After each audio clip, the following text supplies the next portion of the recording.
మనోజ్, నువ్వు నా బిడ్డవి. లక్ష్మీ ప్రసన్న, విష్ణువర్ధన్ బాబు, మనోజ్ కుమార్. నిన్ను ఎలా పెంచానురా నేను? అందరికంటే నిన్నే గారాబంగా పెంచానురా. నీకే ఎక్కువ ఖర్చు పెట్టి చదివించాలని ప్రయత్నం చేశానురా. నువ్వు ఏది అడిగినా నేను నీకు ఇచ్చానురా. కానీ ఈ రోజున నువ్వు చేస్తున్న పని బిడ్డల గుండెల మీద తంతారంటారే, అలా తన్నేవరా. మనసు ఆవేదనతో కింగిపోతుందిరా. నేను మీ అమ్మ ఏడ్చుకుంటున్నావురా. జర్నలిజం ఉన్నది లేనిది, లేనిది ఉన్నట్టు రాస్తున్నారా. నువ్వు నన్ను కొట్టడం ఏంట్రా? నా బిడ్డ నన్ను తాకలా. ఇద్దరం ఘర్షణ పడ్డాం కొన్ని కారణాల వల్ల. ప్రతి ఫ్యామిలీలోనూ ఉంటాయిరా ఇవి. లేనివాడు ఎవరైనా ఉంటే ప్రపంచంలో ఒకరున్నారేమో, 1% ఉంటుందేమో. అటువంటి వాళ్ళ ఇంటికి వెళ్ళి కాళ్ళు గడిగి నిద్ర పూసుకోవచ్చు. భారత భాగవత రామాయణాలు చూసావు కదరా. ఏమిటిది? మీ అమ్మ ఎంత కుమిలిపోతుంది ఈ రోజున హాస్పిటల్ చేరింది. నీ వల్ల హాస్పిటల్ చేరుతాను. చూడు మనోజ్, నీకన్నీ ఇచ్చిన ఈ రోజున నువ్వు నా గుండెల మీద తనడమే కాకుండా అపకీర్తి తీసుకొచ్చావు.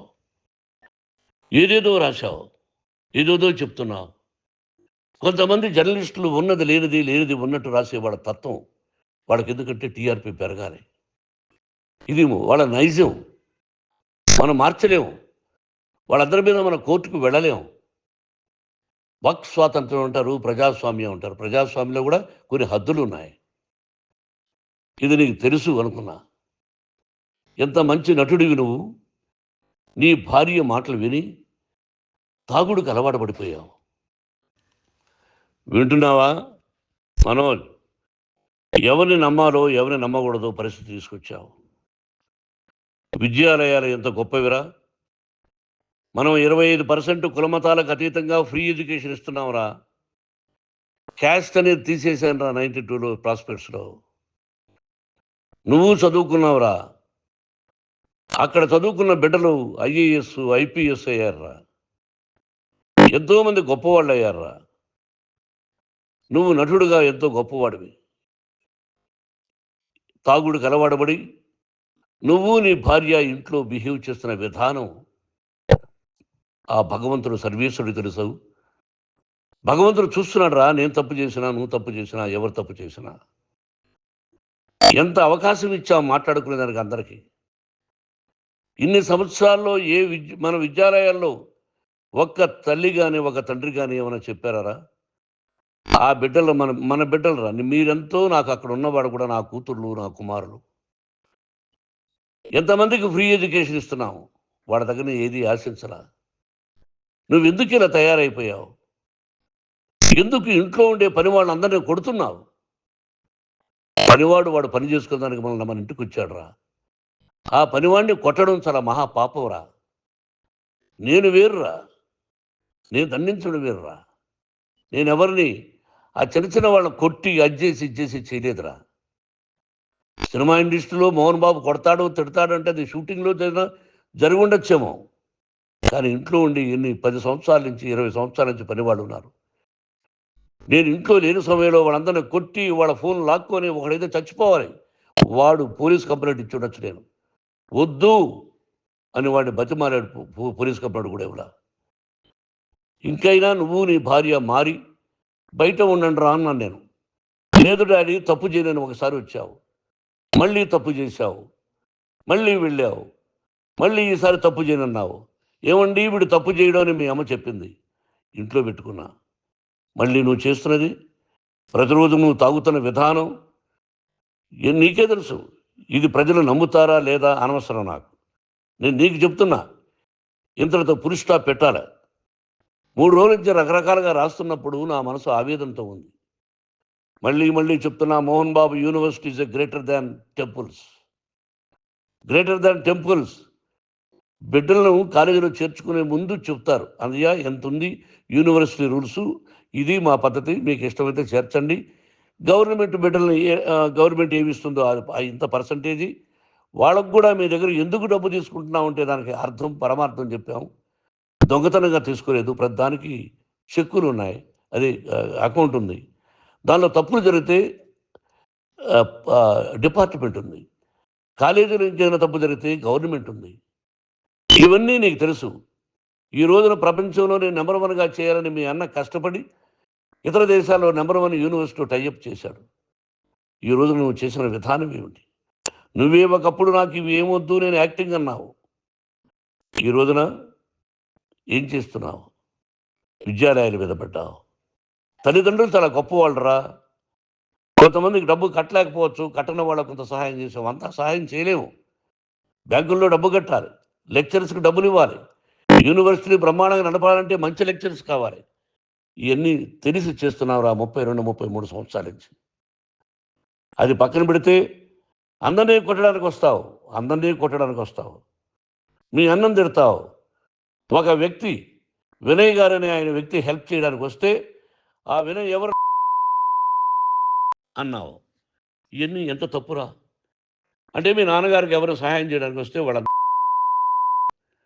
చంపేస్తానంటావు. మీ అన్నను చంపేస్తానన్నావు. చంపరా చూద్దాం మీ అన్న. నేనే అన్నా. తాకరా నీ ధైర్యం ఉంటే అన్నా.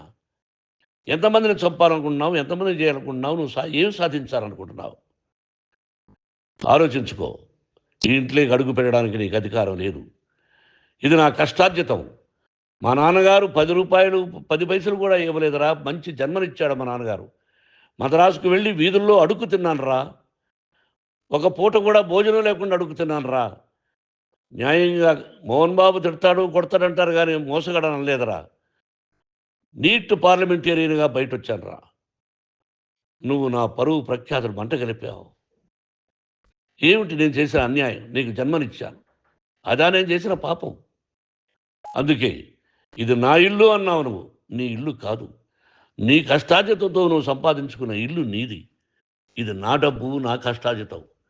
నా కష్టార్జితంలో నేను పిలిస్తేనే మీరు ఇంట్లోకి రావాలి. అటువంటిది పోగొట్టుకున్నావు నువ్వు. ఆస్తులు అంటావా? ముగ్గురికి సమానంగా రాయాలా లేదా అది నా ఇష్టం.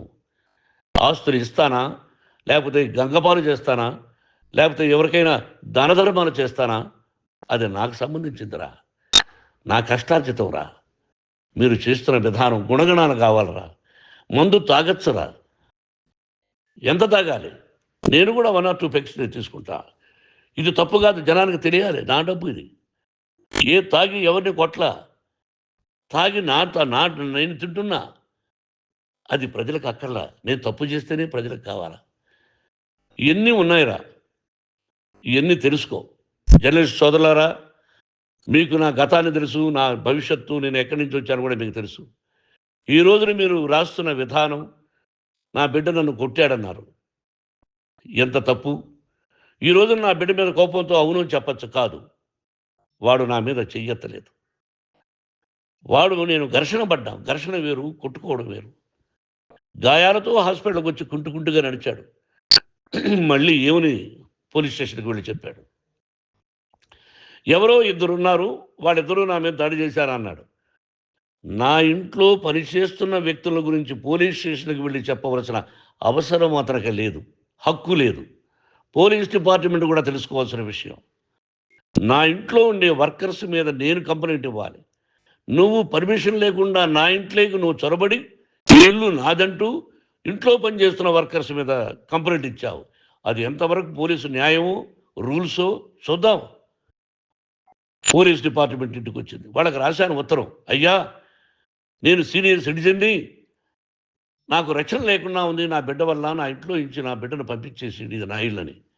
వాళ్ళు నాకు సమాధానం ఇవ్వలేదు. ఇవ్వకపోగా ఎవరిని పట్టించుకోలేదు.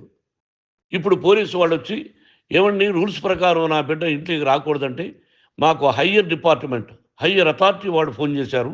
మీరు ఎవరిని స్టాప్ చేయొద్దండి, బయట నుంచి ఎవరైనా వస్తే వాళ్ళని స్టాప్ చేయండి అన్నారు. 2 రోజుల నుంచి 10 మంది 20 మంది వస్తున్నారు. వాళ్ళు అలా చూస్తూ నిలబడ్డారు. వాళ్ళు ఫోటోలు తీసుకున్నారు. వాళ్ళ మీద మళ్ళీ వదిలేస్తున్నారు. ఎవరిని నిందించాలి? But I give respect to the police department. వాళ్ళకి ఎవరు ఏ అధికారి ఫోన్ చేశాడో, ఆ అధికారికి ఏ పొలిటీషియన్ చేశాడో అది వాళ్ళకే వదిలేస్తున్నా.